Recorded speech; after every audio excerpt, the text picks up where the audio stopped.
Hey guys, next episode of Sublime Studios podcast. I don't remember which number, still season 2. Today I have someone very special for me and a very interesting person overall. She has lots of stories to tell and she's doing something which I think is very useful and important and will be needed by a lot of people, specifically in Bay Area. Rachael. Rachael is an up-and-coming speech therapist and also a much wider set of functions and things she can help people with. And she will talk about this in a bit. But Rachael is also my own personal speech therapist, and I'm glad that I met you, and I'm looking forward to all the work we will be doing in the future, and also just to say how much work you've done on me specifically already, and which helps me in doing what I'm doing. Rachael, it's all yours. Tell us who you are, what do you do, why did you go into speech therapy? Awesome. Well, thank you so much, first off, for that super kind introduction. I'm so happy to have met you too. You're not only an amazing person, but also an amazing client. You always put in the work. You just always put your best foot forward. And I feel like as a clinician, as a person, you can't ask for more, And then like you said, my name is Rachael Hayes and I'm the founder of Holistic Learning. So what is holistic learning? We kind of take an approach that addresses all aspects of someone's life. So not just educationally for speech. You can't just focus on one aspect. You kind of have to look at the whole person in order to, I feel like, make progress and grow not only in that area, but as a person in general. And so how I kind of decided to go into speech therapy, I was originally a teacher, a special ed teacher. I've been a gifted teacher. For online schools and in-person settings. But I kind of just found there was just a huge gap in everything. I felt like I was put in situations that I was kind of uncomfortable with by the administration, and I just felt like my kids were being underserved. And when I say my kids specifically, I mean the special needs population, but I think just kids in general as a whole. There were a lot of gaps in their learning. I feel like we weren't equipped with what we needed to be equipped with. And it was just sad to see the kids sort of suffer. And I feel like it works for some kids, but is that the best model? I really don't think so. And I think everyone can kind of agree that the education system in general is just a little bit broken. I think it's behind on what actually kids need, especially in the modern day and age. And it takes courage, intelligence, ability to observe, and also the propensity to act. Like people like you, who can understand what needs to be done, and also take action on that. Right. And so it's sort of this one model fits all. And that's obviously not how we learn. We're all unique people. So that just, doesn't make sense. And so I did learn a lot when I was a teacher, but I think it allowed me to grow my skill set in that way. How to align goals and standards and have everything be data driven and, things like that. And I learned a lot from my colleagues too along the way. But my love for speech therapy first began during my student teaching. I worked closely with the speech therapist, and I was in a high school setting with kids with moderate to severe disabilities. So they were in that room all day, and a lot of what the speech therapist there focused on was like AAC devices, which is augmented alternative communication systems. So that could look like pictures, that can look like, an assisted device, like an iPad or something like that, where they have like picture icons. But I just thought it was so powerful to give these, young adults the ability to communicate not only their wants, but for some of them, their needs. And that was really inspirational for me. And so that was actually, that's where my spark, I feel like my, my interest in speech therapy began. But as you know, it's grown so much. And, now I'm going back to graduate school, and it's just really interesting to learn about, like you said, there's a wide scope of practice for speech therapists. There's hospital settings, educational settings, even other avenues off that, like accent modification. So there's a lot, and it's exciting. Exactly. And like speech therapy is not, I mean, it sounds scary, like therapy, speech, right? Like, are you like a clinician? Are you going to run like, like this horrible experiments on me in some hospital setting, right? But speech therapy includes a lot of things which you would be thinking about yourself, but not knowing that it's something that a speech therapist would be able to help you with. So like there are, of course, like clinically complex cases where definitely. where it's people with special needs, usually kids with special needs who are limited in the way they can express themselves. And that's why you mentioned giving them all the alternative ways to communicate through visuals, through like technology and so on is so important. There are folks, say, with any kind of trauma in the area of like speech generation production, using your terms. So like, if you had like any like head injury or neck injury, and well, you can talk more about it because you are the clinician, right?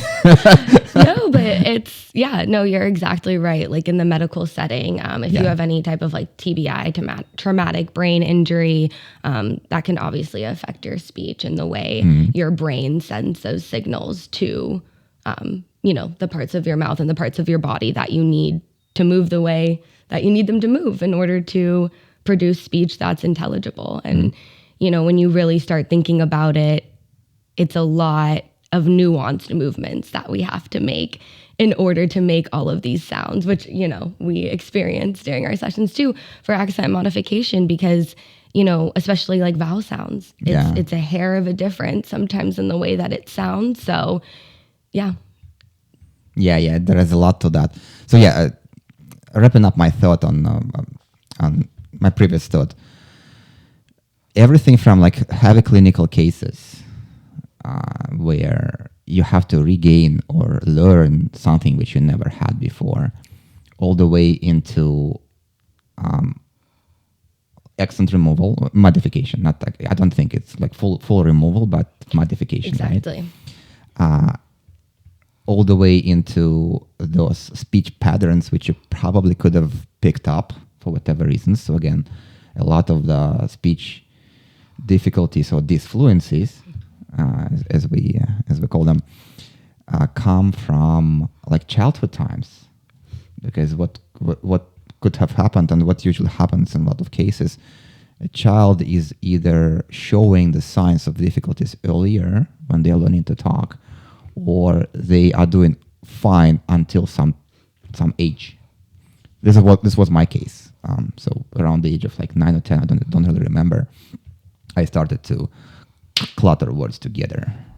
It's separate from accent, of course, because, well, coming from like different language. So there are multiple layers of things in the way you produce sounds, speech overall, which you think about, hey, it would be cool to do something about them, but I have no idea who to go and who to talk to. Come to Rachael. Yeah, thank you. And, I feel like something that I always make sure to do with all of my clients is I don't feel like anybody knows everything, but I think I am always willing to learn, explore, find evidence-based research to help someone achieve their goals, and I think I want it to be a team. It's always a team, even if it's a child, an adult, we're a team working towards the same goals, and so. Yeah. Very cool. So that's basically an introduction on what Rachael does. We're going to put her contact socials if you folks are interested in talking to what she can do for you specifically. And I wanted to learn more about how do you usually approach different kinds of clients, because you don't work you don't work just with kids or just with adults, like in my case. But I think you have your own like framework or questionnaire on things that you can do and things that the client thinks they need versus sometimes they don't even know what they need. And you just talk to them and listen to them and say, hey, have you ever thought about this? So how do you work with the clients? And also a bit later we can go into any kind of exercises, any kind of like theory of speech production, so you can get as clinical as you want. I mean, this is a science podcast, so. Perfect. Yeah. So you're exactly right. I do follow, a certain type of methodology and framework. So I would say first, depending on, the client, whether it's an adult or for a child, I might ask some questions if it's through messaging or however, they found me, whatever like platform they had found me through. But I also, the next step would be to do a free 30-minute consultation. For you, it was different, obviously, because we knew each other. But for people who, I don't know them, I feel like it's really important to start building that relationship, from day one and understanding what they need and what they want from me. And like you said, if I feel like I'm able to provide that for them. And I feel like it's important to build that foundation, from day one. So during that consultation, I have just, a few questions. And I normally will send a sort of Google form that they can fill out before, just so I can sort of tailor my, introductory call to what they've already told me. So then I can ask, further deeper questions into it during the call. But it's fine, if they don't, because it's really just, a chance for us to get to know each other. And I sort of go over, what holistic learning is. We practice strength-based learning, multimodal communication. And if you don't know what those things are, you can follow me on social media. I dive into that a little bit. But these are all just certain approaches that I use with my clients. So we talk about that, and then I'll get to know the client. I have some, icebreakers sort of things that I'll do with them. And then we sort of dive a little deeper into what they're looking for and goals and things like that. And then I get back to them and I'll create measurable goals that I will data track throughout each session. Amazing. So that way, we're really targeting them. We know what we're working towards, and, here are the steps of how we're going to get there. Because I think sometimes it can be so overwhelming when you're looking at this end goal and you're like, I want to get there, but it seems impossible. But, you just have to set goals that lead you to that end goal. That would be the long-term goal. And then we have short-term goals that we can target and meet in the meantime. And then it just seems a lot more achievable. So yeah, I guess that's sort of my framework, data-driven, creating individualized goals for all of my clients and their needs. Yeah, consultative approach. And clearly, I think you will get much further by understanding what people actually need. And so that's what I think the opportunity you discovered when you were a teacher, because school gives what like government or some institution believes people need, versus just, hey, going ahead and asking them. You can't really ask kids because they also have no idea what they need, right?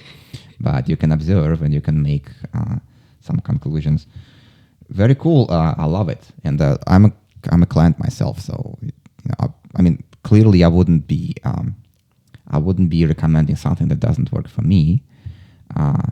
But my journey is also long, and it's a journey worth taking in my understanding. Yeah, and I believe you can do it. I really do. And but you're putting in the work, and it can be fun too. We're laughing during the sessions, and but I feel like even after just a few sessions, I feel like I've seen a lot of progress too. So thank you. And I do recognize new patterns that are trying to form. And very oftenly, I have to catch myself because, well, by default, when you learn something, it takes effort to unlearn. And when those new patterns are trying to form, it makes sense to kind of explain to people, hey, I'm going to repeat same words in different way. It might sound weird, but I'm just trying to learn another way of saying those words. You see, and people don't really pay that much attention as soon as especially when you explain what's happening. Not so many people actually are willing to step in and tell you how to say this word because they will understand you anyways, and that's why you need somebody with a background and with education and clinical expertise to actually come in and help you with the proper way of saying. So speaking of the proper way of saying words and making sounds, you have the whole handout which you sent to me. Yes. Yeah. Here's a little sneak peek of it. Tell us a bit more about, like, did you do all that yourself? Like, how did you come up with all this? Yeah. I actually, I love the website Canva. I don't know if you've ever heard of it, but that's where I kind of make all of my flyers and, social media posts and things like that. I actually have a young entrepreneur workshop I recently made a flyer for, and I'm really excited for that. But yeah, I mean, I guess for this handout, it kind of touches on how to prevent vocal strain, prepare the voice and body for performance, and it touches a bit on accent modification too. And all of these different categories can kind of blend into one another because you're using your articulators, which are like your mouth and lips and teeth and tongue and all of those things to produce the sounds. And of course, the way you move all of these parts of your mouth can change, the sound production. And then you have, the resonance, which is kind of through your nose. It can, if you close your nose, you can sound nasally and things like that. So the resonance kind of controls the quality of your voice. And then you have your respiration, which occurs in the lungs, where you take in the air, because that's really important, right? Your breath lengths and things like that, especially when you're talking about reading a script. And I feel like you probably, and most actors, I would assume, would calculate their breath lengths, because you want it to sound a certain way, whether you're portraying a certain emotion. So that can change, like, of course, how much you say in one breath.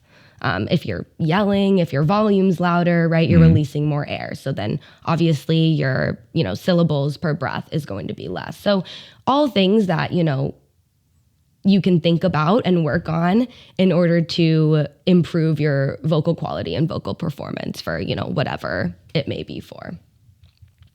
You are right. I can go into specifics of like acting activity and why it's a bit different from like natural speaking, natural talking, you see. And primarily because you know what your partner is going to give you. Maybe not exact words, depending on the genre, but usually next line isn't a surprise. That's why you have some time to prepare, and you say, "Hey, I need more air because I'm going to produce this or that." So you kind of know what is going to happen next. It comes with its own specifics, but overall, lines don't really mean as much as they mean in the usual interaction. Like say when you're texting or you are using any kind of form of digital communication, that's where lines are becoming more important. While acting is all about saying things without words. So words are there to kind of keep the structure to the scene, but what you're adding on top of that is where the acting craft comes through. So that basically what I'm trying to say is your lines need to be automated and perfect for you to advance, for you to be successful in this. And there are specifics, but you also mentioned a lot of components of the proper voice production, proper speech production. And I wanted to kind of dive a bit deeper and break it down. So it's not just what you do with your mouth, tongue, and lips. Oh, no. Yeah. Everything starts with the posture, with the alignment of all those organs your involved. Diaphragm, right? So you can even change the way you sound by say, changing your posture or, like changing the position of your body. You see? And that's even before we talk about the diaphragm position. Diaphragm is this primary muscle that pumps the air through. So diaphragm is there to either create vacuum in your rib cage, which makes the lungs expand, right, or it does the opposite. It basically pushes on your lungs, and it's like it becomes a pump. Yeah, exactly, up and down, right. Right, and because all the life beings and human beings specifically are very complex biologically, there are a lot of alternative ways to make sound. And you have to kind of feel your diaphragm and learn how to use a lot of it to produce the most powerful stream of sound. It all comes from your ability to produce air. Yeah. If you have steady flow of air, it's much easier to articulate on top of that. And that's what I learned actually from Sierra. Sierra was because my insurance doesn't really cover them anymore. But Sierra was the speech therapist who was focusing on other areas of disfluencies, and she explained all those things to me that in a lot of cases, my issue was that I wasn't properly breathing. Mm-hmm. And I wasn't giving myself enough air to finish a sentence or a word, and that's why I was trying to finish it earlier than I should be. And then, trying to cram in all those words. Correct, yeah. So, okay, do you have any specific advice or exercises on, even before we get into breathing? Breathing is a huge topic, and it's not just for speaking, but also for your well-being and overall. There is lots of connection between the way you breathe and what you feel. There are lots of nerves. Well, there is a vagus nerve, which connects your brain to. Thank you. Your brain to your throat, but I'm impressed. I'm really impressed. It's a weird one. It's a weird one because it goes all the way down. It actually goes through the through your heart almost. It goes, right. You're exactly right. It's one of the biggest ones, and it actually intertwines with your GI, your right. Heart, your cardiovascular, right. And so you're exactly right. It's important. Right, and you know why it happened.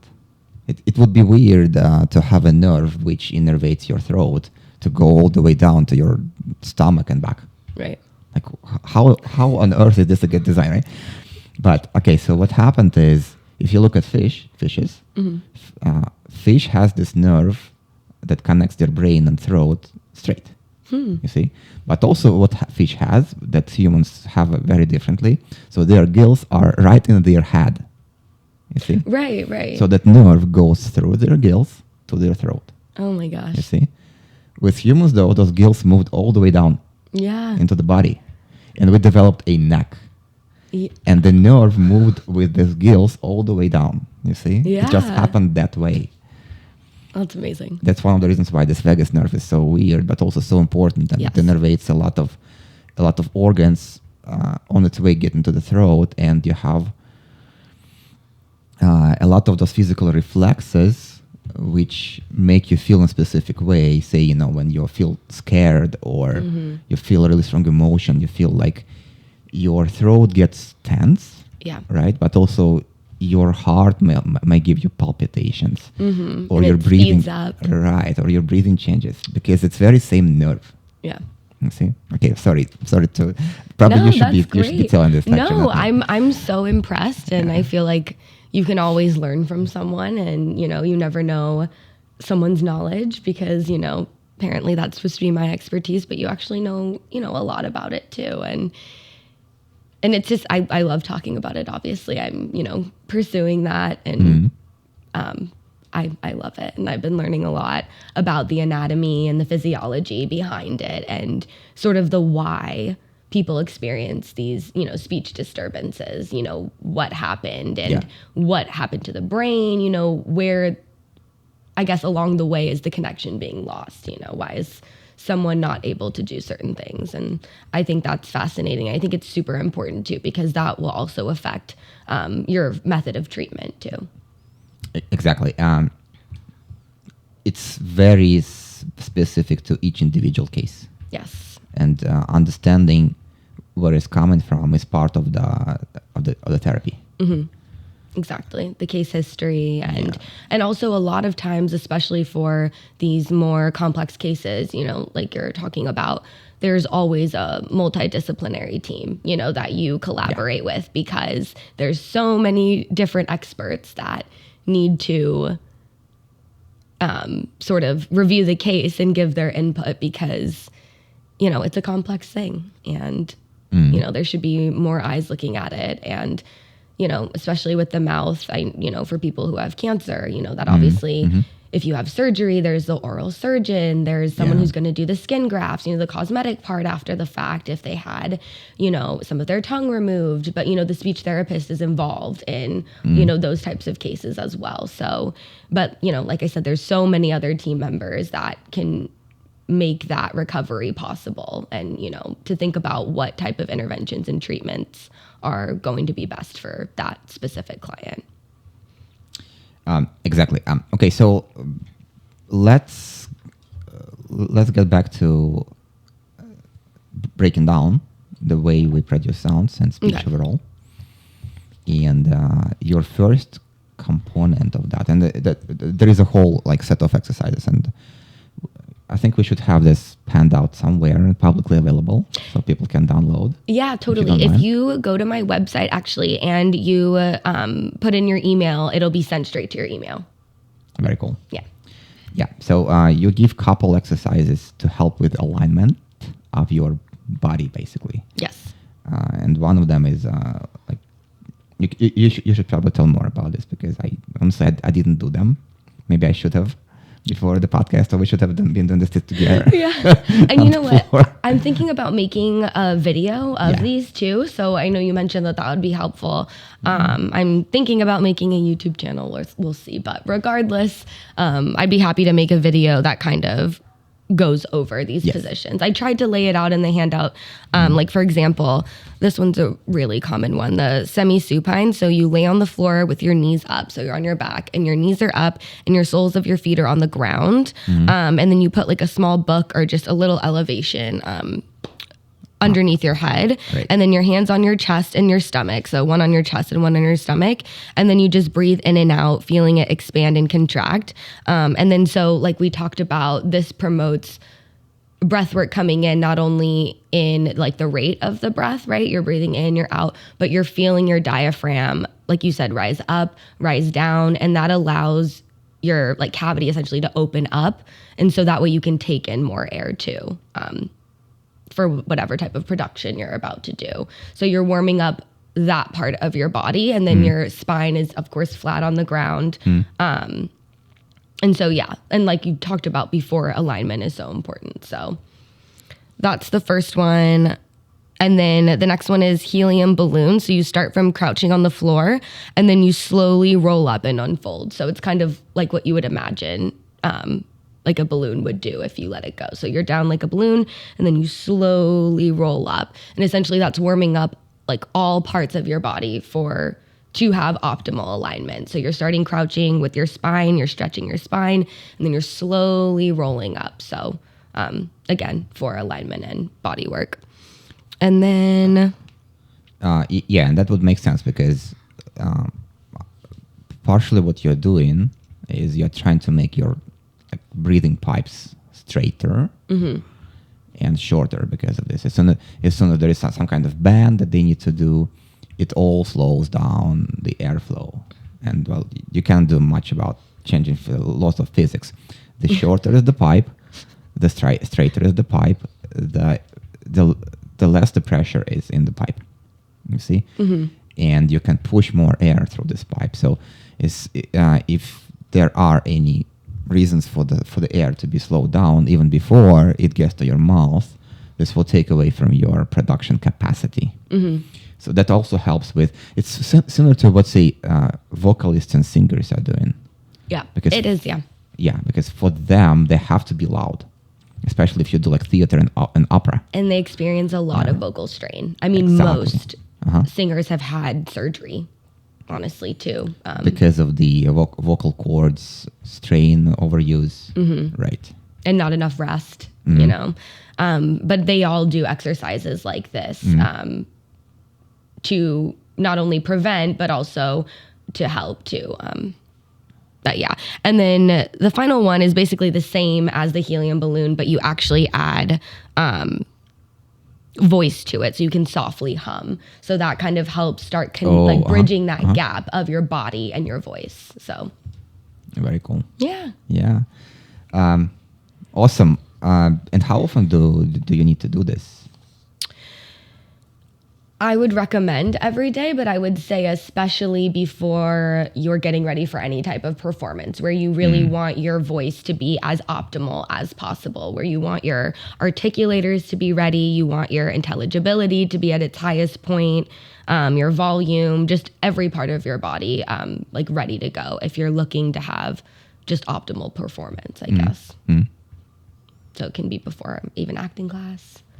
Because you can't really do that, right? During a performance or a production, there's not enough time, almost, right? Enough time, yes. To be able to think about that and then try to fix it. It almost has to become, like you said, muscle memory. Yeah, that's exactly right. Yeah, so, I mean, honestly, when you are on the set and the camera is rolling, you are not thinking about how do I say lines. Because you go over your emotions.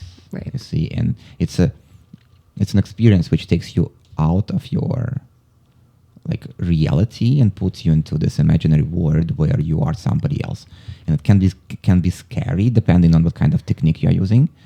And I don't want this episode to become like an acting episode, but no, it reminds me of. Sorry, I don't mean to interrupt, but that show Barry. I don't know if you've watched that. I don't know. Sounds familiar. But it's about acting. He's not that you're a serial killer, obviously, but he's a serial killer, but he wants to stop being a serial killer to pursue acting. And it's a hilarious show, but you mentioned some of the techniques depending on, and his acting coach has sort of an intense technique that they use to get you into the emotions. So just reminded me of that. Yeah, depending on the school, there are 3 major schools in acting, and depending on the school, you can go as extreme as actually submerging yourself into your character and spending substantial amount of time, years sometimes, in the environment of your character. You see, so you can imagine that it's not the time to think about how do I properly breathe, right? Definitely not. And I think then you lose that authenticity factor, like you were saying. But basically, just to kind of round out the handout, we can go into more of the categories if you want, but like I said, they're the 4 systems, right, to produce sound. So respiration where it starts, and then, respiration, and then phonation. So kind of like in your throat area. And then resonance is like your nose and the quality of your voice. And then articulation, like with your articulators to produce clarity. Right, clarity, exactly. But the exercises kind of address each of those systems and how to warm them up and how to get them ready to like all work together to produce that quality of sound. So like we talked about the alignment and body work, exercises for respiration, exercises for resonance, and then air support, and then finally articulation. So, and then there's like, I guess some stuff on also accent modification to tie into at the end. As soon as you get into performance kind of activity and trying to pick up skill, modifying the accent if you have any, or picking up additional accents is basically a way to expand the range of your possible roles. Totally. And therefore, and by the way, I don't really believe that accent is any kind of obstacle for clarity. It's more about the tempo. And I had this conversation with somebody else before from my acting school, actually, that it's all about the pacing of the way you deliver words, and it's more about taking pauses and having enough breath between between the necessary components of the sentence. So you break down sentence. So there is this amazing exercise, the pausing, remember? Mm-hmm. Yep. Can you talk about this? Yeah. So when you learn where you're supposed to take your breaths, that can be extremely helpful, especially if you're reading a script. You know, that's where it has to start, obviously, from reading, and then that next level hierarchy is conversational level. But you'll start with the reading level and things like commas, periods. When you're listing things, you're going to use different breath work for all of those scenarios. So like you said, you can learn these things and then eventually they will become more automatic in your conversational speech. Yeah. But I think it really helped improve your speech. And like you said, it's not just the accent modification, right? Doing things like slowing down, taking those pauses, maybe even like we've been talking about, over articulating, right? Because even if your accent's still there, if you're over articulating and you're talking slower, anyone is going to be clearer. So. Right. And like to me, that became a tool as well. And generally, if you speak slower, especially when it's a setting of like public speaking slower is a way to emphasize the importance of what you are saying, as well as it gives additional clarity to the delivery. If you look at anybody who is performing public speaking, be it a conference like TEDx or be it just a setting like a lecture, a setting where you would rather say it once than going over and over again, the best thing you can do is to slow yourself down. Mm-hmm. And that's what I had to learn from lessons with you and Rachel. Oh, sorry, not Sierra. Rachel and Sierra. Yes. So that's about the tempo. Accent it's more of a flavor to the way you deliver your speech, but it also sends a lot of additional signal. And when you are trying to portray a character, if the character is, I don't want to pick up specific biases, but if a character is supposed to have one kind of accent, but you have very different kind of accent, right, it just doesn't add together. So when you're going through casting, you will be able to land the roles which are asking for an accent. Mm-hmm. But if you are limited by your accent, you will only be able to land those specific roles, and you won't land roles which require somebody more generic. Right. And I think it goes back to sort of what you were saying about what makes a good actor or actress, right, is being able to step into those different roles. Yes. And an accent can be a large part of that, right? Where you come from, what part of the world you come from, even within the United States. We talked about, people from the South have a different accent from people from California, from the East Coast, and even then everyone has their own flair of how they talk too. In English, right? We talked all about that. But I think if you are able to gain that skill, and like you said, it's like we've been saying, it's modification, learning how to modify your accent, not to reduce any accent or do anything, but be able to flip into those different accents can be like super powerful for actors. Totally. With California, you just need to drop the T. Drop the T. Like Monterey. Monterey, yeah. Sacramento. Yeah. What is the T, No, yeah, there is those two, the T is non-existent, yeah. Yeah, and those are tiny things which make overall perception of somebody who talks in a specific way more engaging, more interesting. That's why it's so important for anybody who is in performance industry. Like, I wish I can actually drop my accent and then go back to it. Well, and that's the thing. I can see you do that on the word level. That's where you're at. Like, I don't remember what word it was that you fixed earlier when you were setting your equipment up. But I swear when you said the word and self-corrected, it sounded like an American accent. So you're not quite there at the conversation, but you're getting there. Yeah, it's this pair of hit and hit.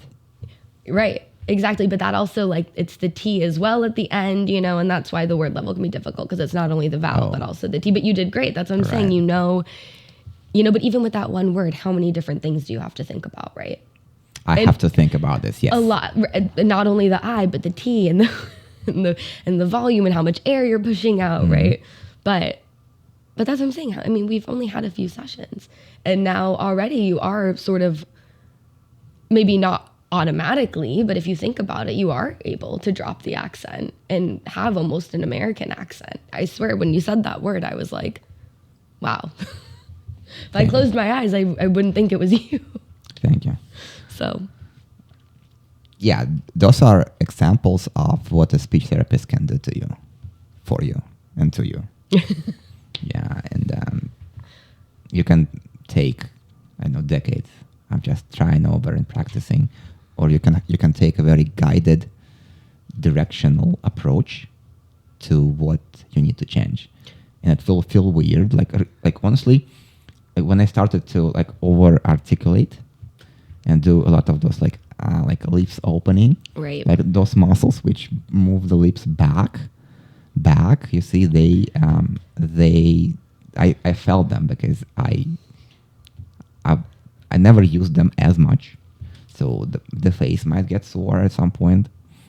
Exactly. Yeah. And that's the thing. Like you said, it's a guided approach, because you can also practice the wrong thing too, you know, because if you're not producing the correct sound that you're looking for, and there's no one there to tell you that that's actually incorrect, you could be forming, potentially like wrong habits and wrong patterns and wrong muscles, that you really shouldn't be using or needing. So, like you said, a guided approach. And as a clinician, I know the hierarchy of tasks and goals that we need to do in order to reach that end long-term goal. You start with sounds in isolation, and then you move to word level, you move to sentence level, paragraph level, conversation level, and you focus on, different things like rate of speech. It's, not only pronunciation for sounds, but like you said, syllable stress, word stress, we do that for homework. And what part of the word, what syllables should be stressed, how do Americans, say that? Because that can change and affect your accent and your overall production and natural flow. But also, I think, like you said, when I told you, over articulation, it's something that sounds so simple, but it's not something that I think you potentially would have just done on your own. Never. So.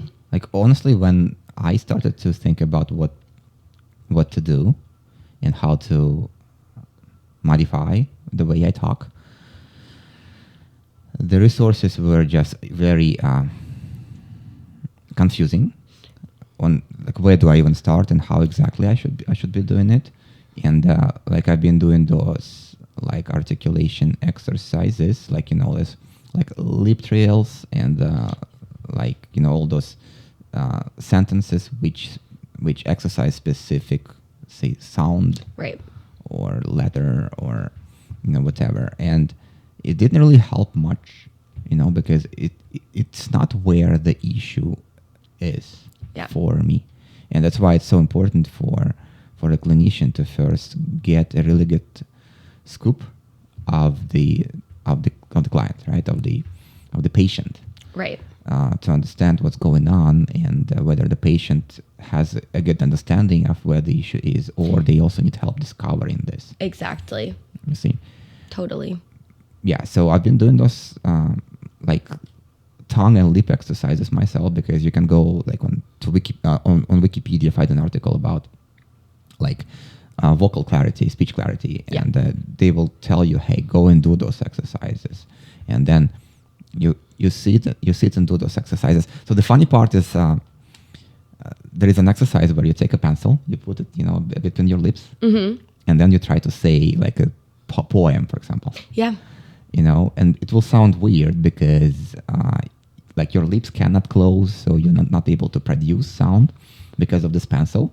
But when you remove the pencil, it feels easier.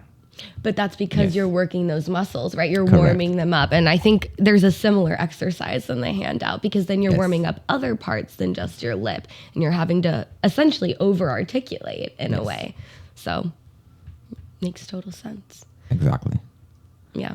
And I think a big thing, one of the biggest things it comes down to is everyone has this end goal in mind. And a lot of times it can seem really daunting, and understanding the steps for how to get there can be overwhelming. And then you just you're not even necessarily targeting it, or you're not consistent, but having a clinician there can take some of that worry away, because you're making gains, you're meeting goals, you're meeting these objectives or short-term goals that eventually will lead you. It's like a stair step, will lead you to that final goal, but it's obviously a lot of times it's not going to happen overnight, and that's okay. But having a clinician there that knows evidence-based practices and interventions, and, how to create goals and set you up so that, one day in the future you can get there. And it, so I think that's also a big piece of it, of having a speech therapist or,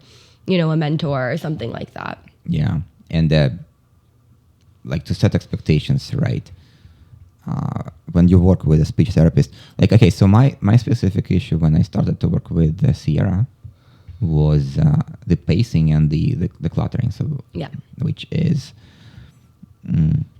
kind of like starting the next word before you finish the previous word. And she explained it better than I'm explaining. No, I think that But was exactly. I did see major progress on that after maybe first 3-4 months. Yeah. And we were meeting every week. So it is what it is, 12 to 15 weeks sessions to start seeing changes. Right. And I'm still not perfect, of course, but I was given all the tools to detect the disfluencies, and I was given tools to deal with them. That unfortunately causes me to speak slower than average speech. And when I'm talking to somebody who speaks normal, who is fluent, and also very fast, I just don't catch up. See? But it's better than having people not being able to understand me at all. See? So this Exactly. is it's all about the baseline. So. And that's not to say that one day you won't be able to increase your rate of speech, right? It's just Right. for right now, Yes. that's, the part of your journey that you're on right now, Right. But like you said, yeah, it's better to be intelligible and have people understand you, because a lot of times people won't be like, what? I didn't hear you. And that's another benefit of having, a speech therapist there, because they're going to be more honest with you. We're a team working towards a goal. I'm not going to be mean, obviously, but I'm not going to sugarcoat if I didn't understand something you said, or if I think by doing this, you could sound more clearer, which someone, your friend's probably not going to, if they didn't hear a line of what you said, you kind of and I think we're all guilty of that, You had this habit of raising your hand, remember? Where I was saying something you didn't fully catch up, and you had me go back and redo it in some other way. And the joke, which I think we should have done, but we didn't do because, well, I changed insurances too early, is I should have both of you follow me into like a grocery store and raise hands. And,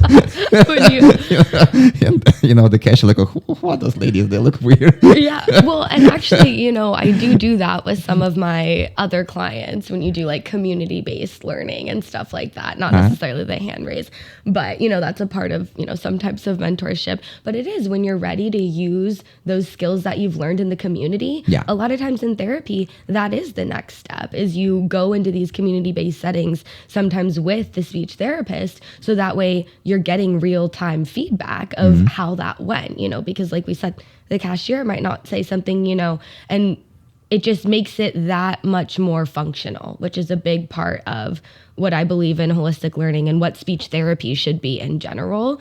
It should be functional. It should relate to the interests and, experiences that the client has. It's all needs to be individualized. And And when it's more functional, there's more motivation from the client, engagement, right? Because they're working to something that matters to them. Because they see changes in themselves, and those changes are generalizing. Right, exactly. What I mean is that the first thing I mentioned is that my improvements started to show up at the sessions themselves. You see, so it's very controlled and local environment, very controlled environment where you're meeting with people who want you to show changes, and that's why you're fully confident that you should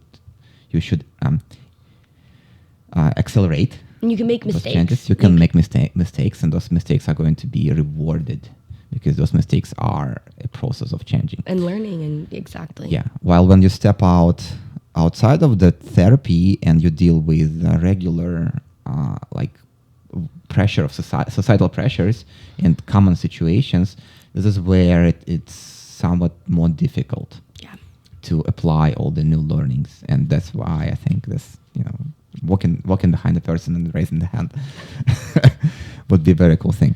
Gosh. No, I just wanted to say one more thing, specifically, about working with you too, which I'm not sure, I'm sure to some extent, but just from my lens and my eyes, I feel like I have seen your confidence and self-esteem grow so much from the first session that I, saw you. And Thank you. I think that can also be a huge benefit to having someone guide you, through this process, is that, like you said, mistakes are rewarded. We're learning. It's a process. And I think as a person, I've just seen your self-confidence around your speech just grow tremendously. And I think that's great. There's not as much like negative self-talk surrounding it. Like you said, it's a modification. It's not that it's wrong. And just in general. So I think that's also great. And it's great to see in clients too, to see them just happier overall, because I think that increases your quality of life tremendously, Exactly. And I think another important component of therapy is having a clinician to help you understand how much of your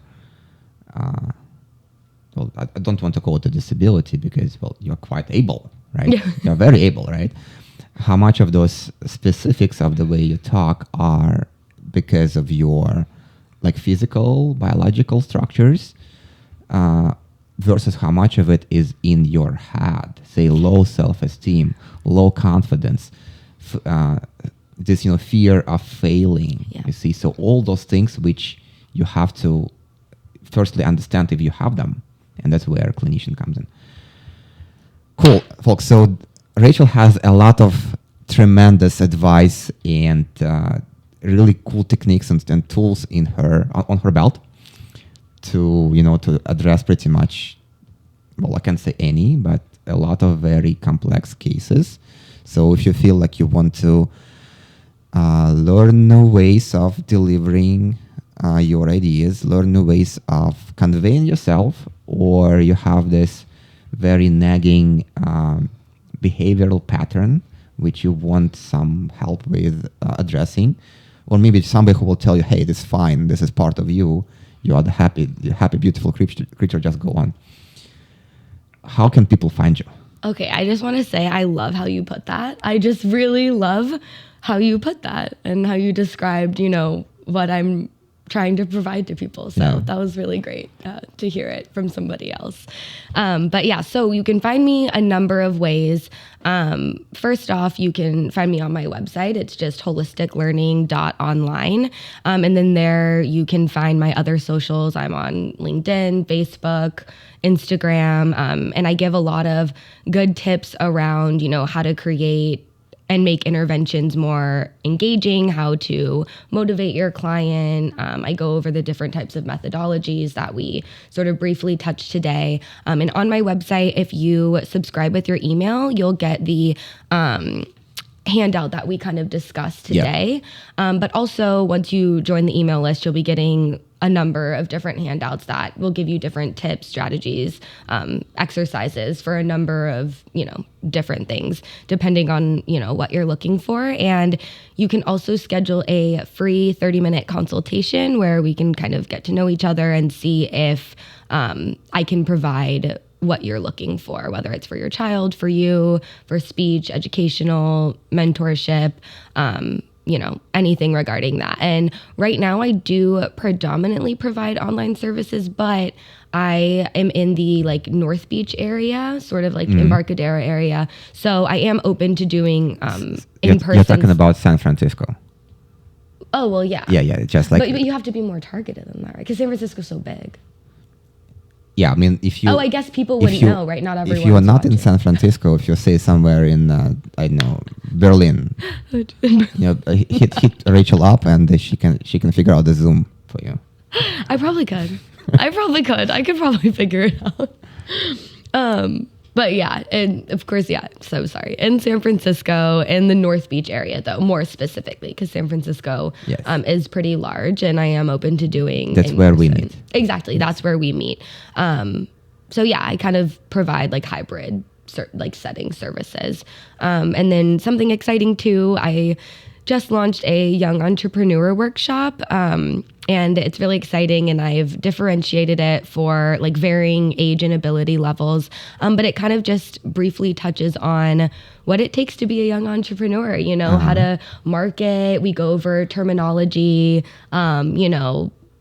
demand, supply, product, things like that. They can think of their own product. We do a brainstorming session. There's collaboration.